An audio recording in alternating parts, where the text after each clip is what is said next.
আজকে সরকারের পক্ষ থেকে একটা প্রজ্ঞাপন জারি করা হয়েছে।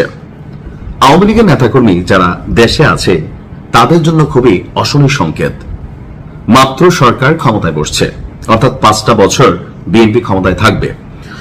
তো এই মুহূর্তে আওয়ামী লীগের যারা প্রথম সারির নেতা 95% দেশ ছেড়ে পালাই গেছে, বিদেশে ব্যবসা বাণিজ্য করতেছে, এশ করতেছে, মজা করতেছে। অতীতে বিএনপিরও এমন ছিল, অর্থাৎ সাধারণ লেভেলের একটা বিএনপি কর্মী দেশে ছিল, তো গ্রেপ্তার হতো, মামলা হতো, হামলা হতো। এরপর একটা সময় হয়েছে কি তাদের মনোবলটা ভেঙে গিয়েছিল, আর সেটারই ফায়দা নিয়েছিল কে? আওয়ামী লীগ সরকার। এখন আওয়ামী লীগের প্রথম সারির নেতা যারা বিদেশে আছে, বসে বসে তারা মিটিং করতেছেন, টকশো করতেছেন, এটাও তাদের রাজনৈতিক একটা কৌশল, কারণ বিএনপি একই স্টাইলে রাজনীতি করছে। এখন দেশে যে আওয়ামী লীগের নেতাকর্মীরা আছে তাদের মধ্যে একটা উন্মাদনা মাঝে মাঝে দেখা যায়। ছোটখাটো টিম করে করে তারা মাঝে ময়দানে ঝাঁপিয়ে পড়েন। ইভেন গেল কয়েকদিনের মধ্যে বা গত 2 বছরের মধ্যে পুলিশকে সামনে রেখে যে ভাষা ব্যবহার করেছে একটা মিছিল থেকে, সেখান থেকে সরকার কিন্তু বিষয়টাকে হালকা নিচ্ছে না। কেউ কেউ ভাবছেন আওয়ামী লীগ শক্তিশালী হচ্ছে, কেউ কেউ ভাবছেন কপালে শনি রেখা আনতেছে, আর সেই শনির আরেক নাম হচ্ছে এই মুহূর্তে সেনাবাহিনী। আওয়ামী লীগের জন্য এই মুহূর্তে শনির আরেক নাম সেনাবাহিনী। যেই সেনাবাহিনী বিএনপির অভিযোগ ছিল বা অন্য অনেকের অভিযোগ ছিল যে আওয়ামী লীগ সরকারকে টিকিয়ে রাখার ক্ষেত্রে ভূমিকা রাখছিল, আবার এখন সেই সেনাবাহিনী বা সেই পুলিশ তারা কিন্তু আবার সিস্টেমিকলি তারাও এখন নির্দেশ মানতে চাচ্ছে। কেন সেনাবাহিনীকে এই মুহূর্তে মাঠে নামানো হলো চলুন দেখি। আওয়ামী লীগের যে প্রতিষ্ঠা বার্ষিকী, সেই প্রতিষ্ঠা বার্ষিকীকে কেন্দ্র করে সারা দেশে নাশকতা ঘটাতে পারে আওয়ামী লীগ, যুবলীগ, ছাত্রলীগ অথবা তাদের বিভিন্ন অঙ্গ সংগঠন, সরকারের বেশ কিছু গোয়েন্দা সংস্থা, আরো দেশি বিদেশি যে এরকম তথ্যগুলো গণমাধ্যম বা সরকার থেকে আসছে। সরকার সর্বোচ্চ লেভেলে সতর্ক আছে যেন দেশে কোনো ধরনের অস্থিতিশীল পরিস্থিতি তৈরি করতে না পারে আওয়ামী লীগ এবং তার অঙ্গ সংগঠনের নেতাকর্মীরা। এজন্য দেশ জুড়ে নিষিদ্ধ আওয়ামী লীগের নাশকতার সংখ্যায় 30 জুন পর্যন্ত ঢাকা সহ 6টি জেলায় সেনাবাহিনী মোতায়েনের সিদ্ধান্ত নেওয়া হয়েছে। গত 22 June in aid two civil পাওয়ার এই আওতায় প্রজ্ঞাপন দিয়েছে স্বরাষ্ট্র মন্ত্রণালয়। অর্থাৎ পুলিশ এই মুহূর্তে কিছুটা ভয় পায় আওয়ামী লীগকে, সব জায়গায় না, কিছু কিছু জায়গায় যখন আওয়ামী লীগ বড় আকারে ক্রাউড ক্রিয়েট করে, যেমন গত 2 দিন আগে যে মিছিলটা ছিল, সামনে আসিস না খাইয়ালামু, এই যে ডায়লগ গুলো, ভাই পুলিশও তো মানুষ, তারাও বেতনের জন্য চাকরি করে, এমনকি নানান ধরনের ঘটনা ঘটে। সো সেনাবাহিনীর মানুষ একটু ভয় পায়। সেই জায়গা থেকে আপনার সেনাবাহিনী নামানোর পরিকল্পনার মধ্যে কোন কোন জায়গায়? নারায়ণগঞ্জ, গাজীপুর, গোপালগঞ্জ, ফরিদপুর, চট্টগ্রাম। তো কি প্রজ্ঞাপন করা হয়েছে?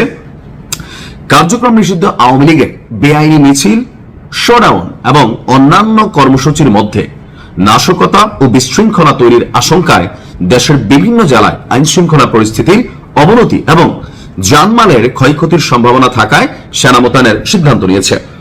জননিরাপত্তা এবং জানমালের নিরাপত্তা নিশ্চিতে 22 জুন থেকে 30 জুন পর্যন্ত মাঠে থাকবে সেনাবাহিনী। আর আওয়ামী লীগের প্রতিষ্ঠা বার্ষিকীকে ঘিরে দলটির নেতাকর্মী গোপনে ছোট ছোট মিছিল অথবা নাশকতা সৃষ্টির চেষ্টা করতে পারে এমন গোয়েন্দা তথ্যের ভিত্তিতে পুলিশ সদর দপ্তর দেশ জুড়ে সতর্কতা জারি করে। একবারে উড়ে দেওয়া যায় না, এদেশে ঘটে।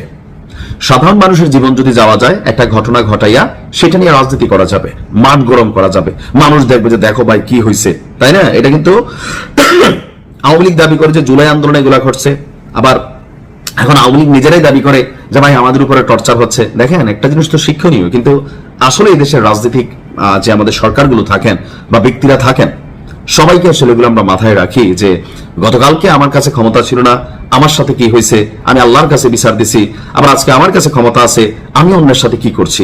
এইটা যদি এদেশের রাজনীতিবিদরা যারা প্রশাসনে আছেন তারা মানে বুঝতে পারেন বা চিন্তা ভাবনা করেন, তাহলে ক্ষমতাকে কখনো অপব্যবহারে আপনার ব্যবহার করা হবে না। ক্ষমতা পিচ্ছিল আওয়ামী লীগের পরিণতি দেখে সারা বাংলাদেশের মানুষ বুঝতে পারছে। তবে আমি আওয়ামী লীগের নেতাকর্মীদের উদ্দেশ্যে বলি, ভাই দেখেন, এই দেশে রাজনৈতিক নেতারা এই মুহূর্তে ধরেন অতীতে বিএনপিও ছিল, বিদেশে ভালো ভালো লাইফ টাইপ কাটাইছে। এখন আওয়ামী লীগের নেতাকর্মীরা যারা বড় বড় মাপের, তারাও বিদেশে আছে, ভালো ভালো লাইফ টাইপ কাটাইতেছে। দেখেন বউ বাচ্চা নিয়ে কি সুন্দর এস, আর ফেসবুক অনলাইনে আইসা গরম গরম বক্তব্য দিচ্ছে। আপনি সেই বক্তব্য শুনে আপনার জীবন আপনি কোন পথে নেবেন? তবে রাজনীতি অবশ্যই করবেন, কিন্তু এমন কোন ঘটনা করবেন না যে আপনার জন্য এলাকার 10টা ভালো মানুষ বিপদে পড়ে, আপনার জন্য আপনার পরিবার বিপদে পড়ে, আপনার জন্য রাষ্ট্রের অথবা দেশের কোন সম্পত্তি, মানুষের জানমাল ক্ষয়ক্ষতি যেন না হয়। একজন ভুল করবেন, 10 জন কিন্তু বিপদে পড়বে। আর রাজনৈতিক নেতারা, আপনি মরবেন, আপনার নিয়ে রাজনীতি করবে, মিছিল হবে, মানুষকে উৎসাহিত করবে, কিন্তু দিন শেষে যখন ক্ষমতার পালাবদল হয়, অনেক বিএনপি নেতা করবে আমি চিনি যারা সঠিকভাবে মূল্যায়িত হয় নাই। আপনিও যখন এটা কোনো গ্যারান্টি নেই, কারণ ক্ষমতার টাইম আসলে সব পাখি যারা আছে উইরা উইরা দেশে আসবে, দেখবেন যমুক ভাই তমুক ভাইকে আমরা স্লোগান দিব সবাই, তারপরে আপনার আর খবর থাকবে না বেল ছাড়া। যাই করেন নিজের পরিবারের কথা, ব্যক্তি জীবনের কথা চিন্তা করে করবে। রাজনীতি করতে না নাই, কিন্তু এমন কোন কর্মকাণ্ড না যা রাষ্ট্র, দেশ, আপনার পরিবার, জনগণ বা সয় সম্পত্তি কোনো কিছু যেন ক্ষতির কারণ না হয়ে দাঁড়ায়। ভালো থাকুন। আসসালামু আলাইকুম।